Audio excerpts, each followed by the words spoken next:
28 راننده از 14 ملیت مختلف در رقابت‌های این فصل فرمول 1 شرکت کردند. مسابقاتی که هرچند قهرمانش خیلی زود مشخص شد، هنوز 2 مرحله از اون باقی مونده: ابوظبی و برزیل.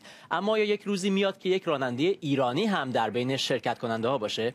گزارشی ببینیم از مجید نوریان.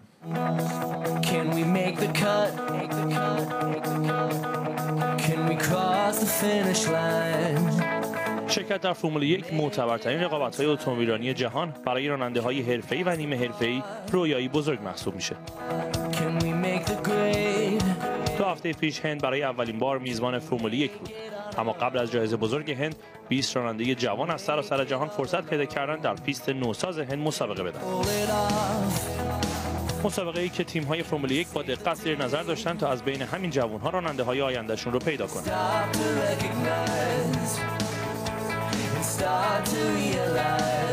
کوروش محمدخانی راننده 22 ساله ایرانی یکی از این 20 راننده بود. دولت هند با همکاری با فدراسیون اتومبیلرانی جهانی تصمیم گرفتن که 20 تا از بهترین راننده‌های دنیا رو انتخاب بکنن که در رده‌های مختلف اتومبیلرانی شرکت می‌کنن در سراسر دنیا و هر کدوم از این راننده‌ها قابلیت قهرمانی در اون مسابقات رو داشتن، چون همه تا الان قهرمانی‌های زیادی در رده‌های خودشون داشتن و برای همین من هم چون در مسابقات فرمول رنو در انگلستان شرکت می‌کنم و مقام‌های اولیه هم داشتم، این جزء این افراد بودم و این قابلیت داشتم که در اون مسابقات مقام بیارم. کوروش رانندگی رو از 8 سالگی در ایران و زیر نظر پدرش آغاز کرد. کارش رو با مسابقات کارتینگ داخل ایران شروع کرد و رکورد پرشی به طول 30 و ارتفاع 7 متر رو در سن 12 سالگی از خودش به جا گذاشت. وقتی در 17 سالگی به لندن اومد، در کلاس‌های مدرسه اتومبیلرانی سیلورستون شرکت کرد و بعد از اتمام دوره‌ها خودش رو در مسابقات فرمولا فورد و فرمول رنو در بریتانیا محک زد.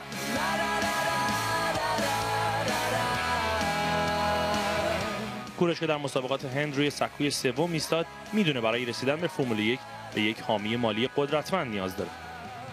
بعد از این مسابقه من دارم مذاکره میکنم با این سری از اسپانسرایی که الان هستن. از داخل ایران نیستن، ولی چون هنوز 100% نیستش نمیتونم اسمشون رو بیارم. برای من 100% خیلی آسان‌تر هستش که بتونم در رده‌های مختلف در ایندیکار که شما گفتید و در آمریکا شرکت بکنم و همچنین خیلی از تیم‌های دیگه هم از من خواستن که براشون شرکت بکنم در رده‌های مختلف اتومبیلرانی مثل جی تی، ولی هدف من فرمول 1.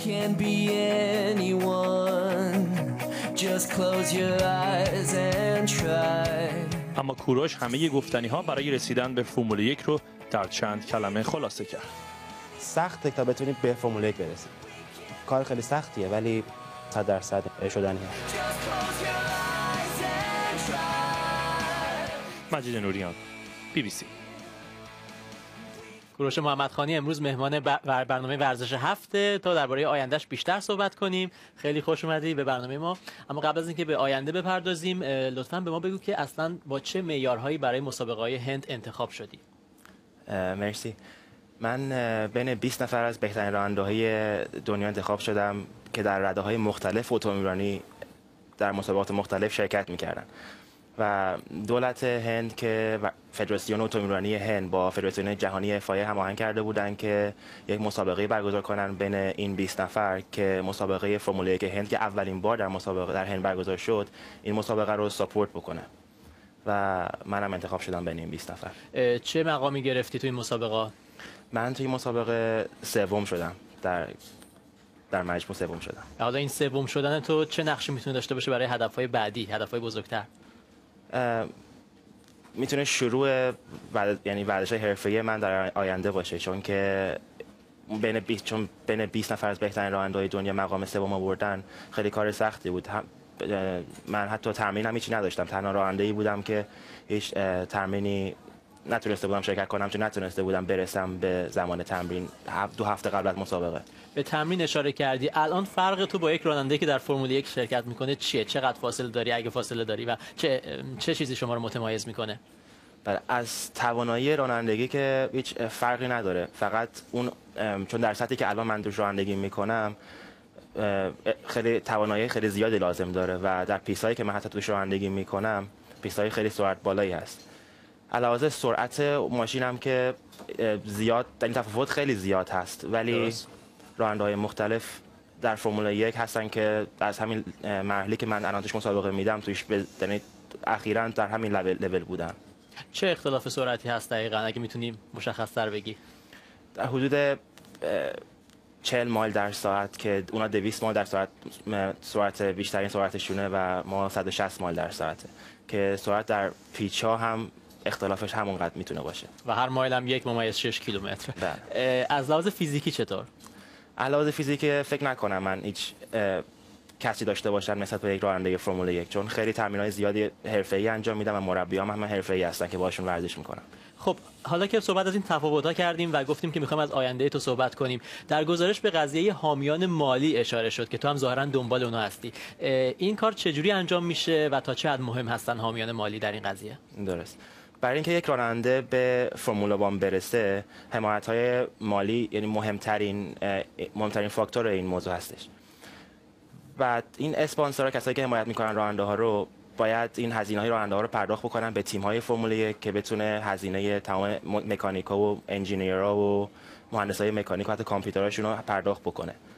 یعنی ممکنه که یک راننده استعداد لازم رو داشته باشه ولی چون از بدشانسی اسپانسر خوبی، حامی مالی خوبی نداره، بیرون از گود بمونه؟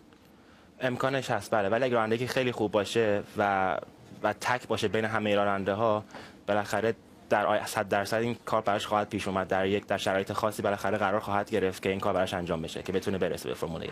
قبل از اینکه بیایم تو استودیو تو اشاره می‌کردی که بعضی از راننده‌ها که شاید تنها راننده از یک ملیت خاصی باشن، مثلا تنها راننده ونزوئلایی، این براشون خیلی خوبه چون یه جوری میشن سفیر اون کشور، بین به اصطلاح حامیان مالی بازارشون داغ‌تر میشه چون که برجسته میشن در بین بقیه راننده‌ها. تو ظاهراً تنها راننده ایرانی هستی در این سطح. آیا از ایران حمایتی ازت شده یا تقاضای حمایت خودت کردی؟